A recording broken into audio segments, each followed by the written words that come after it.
So, hello, my name is Ren Rodriguez, and the topic I decided to focus on was drug addiction among college students.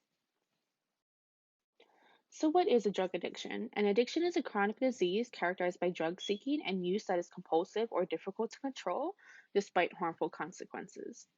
So, the two biggest drug addictions that college students tend to see the most include binge drinking and excessive doses of narcotics.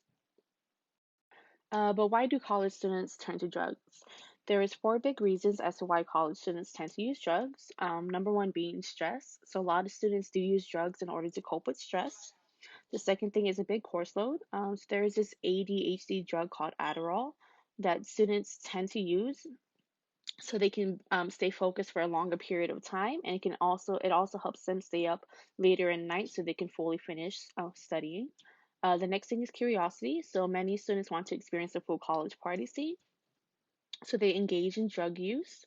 And lastly, peer pressure. So many students tend to believe because they're in college, they need to do drugs in order to have fun. So why should we be worried about this issue? So over the years, drug abuse among college students has seen a rise, but most importantly, drug abuse in students can cause depression, anxiety, death, failing classes, and many more issues. So here are a few drug abuse statistics. So number one, roughly 20% of college students meet the criteria for AUD, and AUD is alcohol use disorder. The second one is that 1,825 college students between the ages of 18 and 24 die from alcohol-related unintentional injuries, such as motor vehicle crashes. The next one is in 2015, 772 young people died from abusing opioids. On some college campuses, one in four students are abusing opioids for non-medical reasons. And lastly, an estimated 110,000 students between the ages of 18 and 24 are arrested every year for an alcohol-related violation, such as public drunkenness or driving under the influence. So who is affected? So number one, the student is going to be affected the most. When a student engages in a lot of drug use, they do end up failing a lot of classes. And failing classes just means more money. Second thing is health issues will arise from these from these drug addictions and drug abuse. And lastly, many people don't realize this, but one addiction will lead to another addiction, and the student will just keep going downhill from there. The second person who will be affected is the student's family. So the student's family is going to be worried about their child, worried about their health, worried about their studies, and worried about, if they're going to hurt themselves because of this drug addiction. So the family is going to be really, really worried about that student. And the second thing is if if specifically that student's family is supporting them, as the student begins to deteriorate and begins to fail more and more classes, that just means more money for the family as well. And lastly, your future is going to be at risk. So students who are addicted to drugs tend to drop out of college, and right there, you did not meet your career goals that you set out for yourself when you first began college. So there's this one question roaming around. Does Greek life influence drug abuse?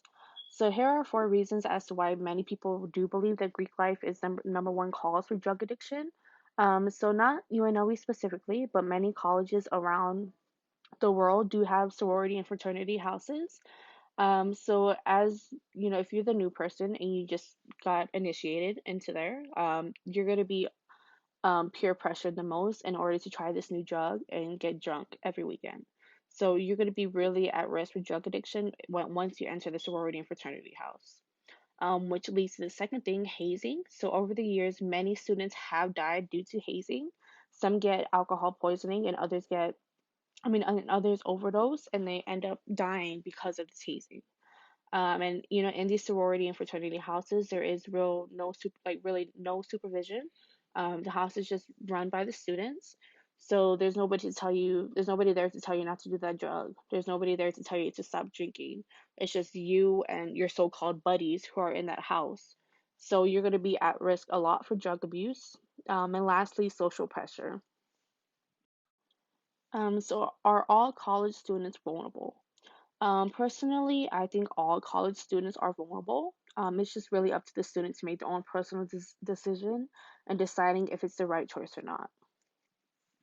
But who is the number one to be at risk the most with drug addiction and who is the least? So in 2018, 38.2% of white young adults ages 18 to 25 in the US have reported that they did use drugs in the past year. The second group to follow was African Americans, standing at 30.6%, and lastly, the Hispanics, standing at 27.5%. And here is just a list of the colleges over the past years who had the highest drug arrests. So, can this issue be prevented? Short answer yes, but how? Some campuses do offer resources for students who are going through drug abuse and drug addiction, but the real question is, are they offering enough? So the campuses can offer substance-free recreational opportunities. They can set clear and consistent substance use policies and consequences for violation. Campuses can begin to ban smoking, prohibit alcohol and tobacco ads, sponsorships, and promotions on campus. They can ban alcohol in the dorms, in most common areas, at on campus student parties, and at college sporting events. The campuses can educate the faculty, staff, students, parents, and alumni about substance abuse and involve them in prevention activities. And the campuses can also engage the students in service learning courses and community service, which are associated with reduced substance use. So, are there any solutions? There is. So, the student can pace their alcohol consumption when they're at parties. The student can talk to someone. It is never a bad time to ask for help. The student can find an alternative, so they can begin a new hobby, join a sport, join a club, get a full time job. They can do just engage in activity that would not make them even think about doing drugs. And most importantly, the students can say no.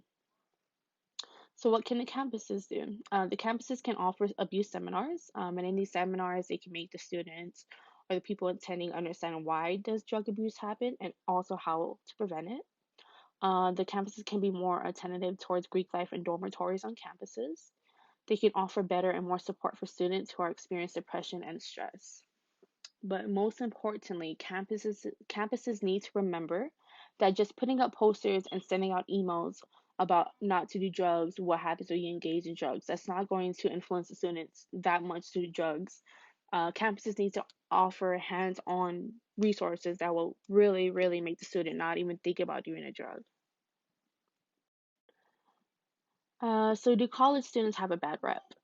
There is this quote that I found online that states those who are enrolled in a full-time college program are twice as likely to abuse drugs and alcohol than those who don't attend college.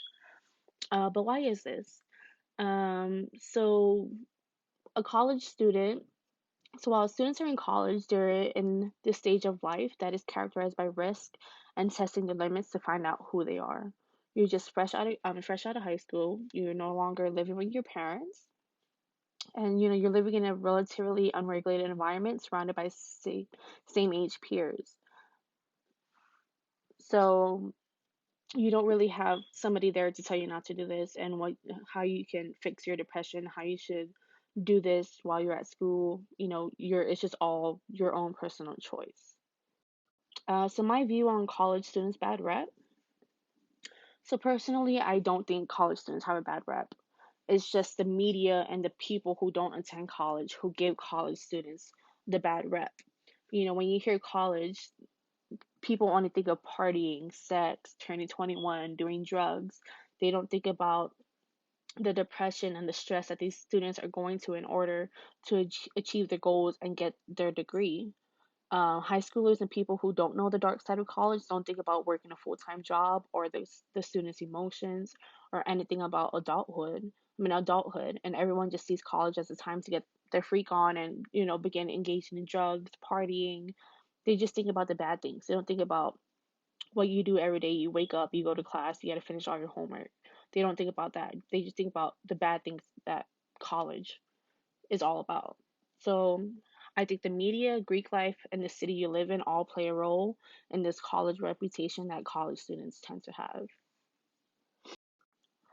So final thoughts. So personally, I think most college students engage in some form of addiction, whether it's alcohol abuse, binge drinking, being addicted to caffeine.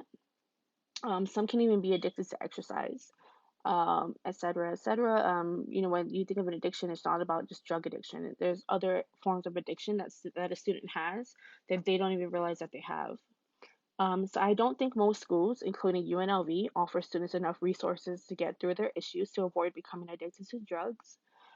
So I don't know if I'm wrong, but at UNLV, the only resources I found was free counseling. I didn't see any other resources or anything to help students get through depression, stress, and everything to deter their mind away from wanting to do drugs. And sometimes it's a student's own family who calls them to go through addiction. Some students are expected to be the golden student in school, and it causes them to become so stressed and depressed that they need something to get through it, which is why it's good to talk to somebody. That is my presentation on drug abuse among college students. Thank you for your time.